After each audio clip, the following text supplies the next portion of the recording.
राम राम. मी advocate Ramesh Rajurkar, Nandigram Rajurkar Nandigram YouTube चॅनलवर आपलं हार्दिक स्वागत करतो. आजचा विषय आहे ब्राह्मण समाज. ब्राह्मण समाजामुळं आज सनातन धर्म टिकून आहे, संस्कृती टिकून आहे असं मी म्हणतो नाही. मी ब्राह्मण आहे, पण मी हे म्हणत नाही. याबद्दल उत्तर प्रदेशमधील IAS ऑफिसर जे धर्मानं मुस्लिम आहेत त्यांचं नाव आहे नियाज खान. यांनी ब्राह्मण समाजाबद्दल ब्राह्मण दी ग्रेट हे पुस्तक लिहिलेलं आहे.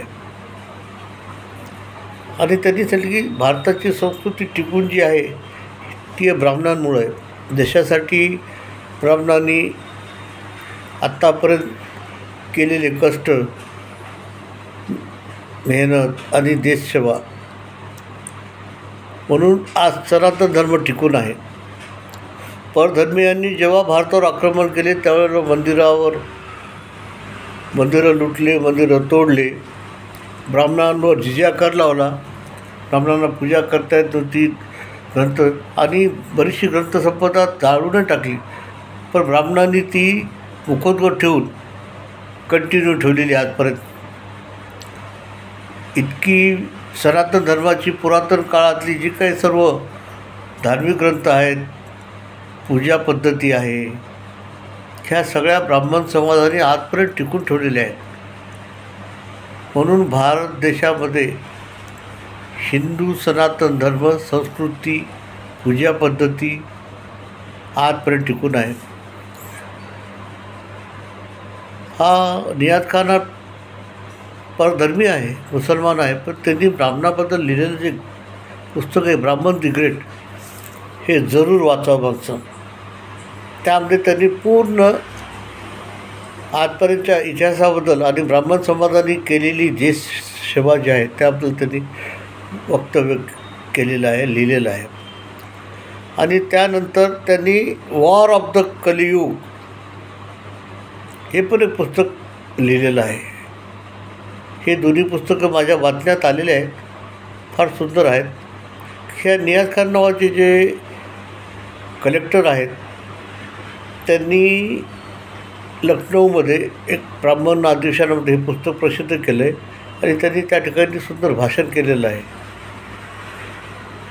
आणि या नियाज खान यांनी आत्तापर्यंत 700 पुस्तकं लिहिलेली आहेत.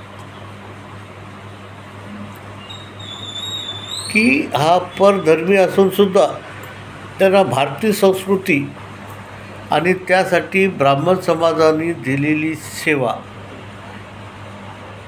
याबद्दल त्यांचं जे वक्तव्य आहे त्या ब्राह्मण समाजाबद्दल महाराष्ट्रात तर बोलण्याची फार मोठी पद्धत आहे. महाराष्ट्रात ब्राह्मण समाजाचा अपमान करणे, ब्राह्मण समाजाबद्दल बोलणं, पण ब्राह्मण समाज त्याच्याकडे दुर्लक्ष करतो. का? म्हणून त्यांना कळत नाही म्हणून. कारण ज्याला कळतं, ज्याला बुद्धी असते तो माणूस कधीच दुसऱ्यावर अशा प्रकारची जातीवर टीका करणार नाही. आणि ब्राह्मण समाज कधीच कोण्या धर्माबद्दल टीका करत नाही, सहिष्णू आहे, सहन करतो आणि होईल तर चांगलंच बोलतो. पण या गोष्टीचा कधी लोकांनी विचार केलाच नाही. फक्त ब्राह्मणांबद्दल गरळ ओकणे हा एक फॅशन झालेली आताची सध्या.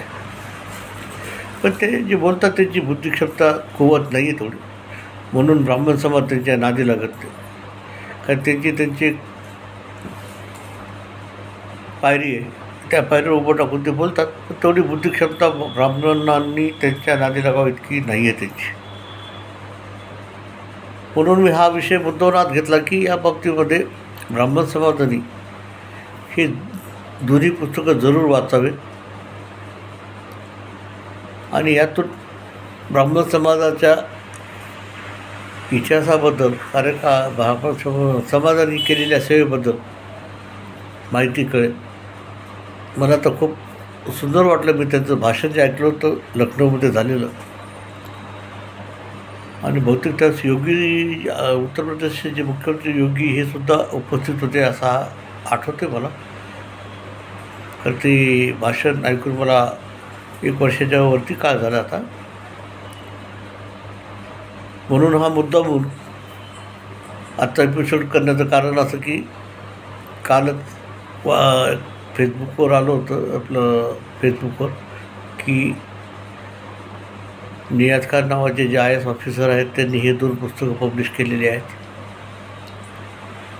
मी पण हे पुस्तक मला जेवढी ऑनलाईन माहिती मला तेवढी वाचली मी. ही पुस्तकं मला उपलब्ध झाली तर मी मागवणार आहे,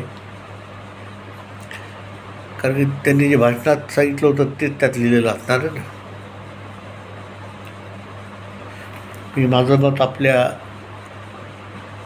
व्यक्त केलेले. आपण आपले कॉमेंट यावर जरूर नोंदवावे. जय श्रीराम.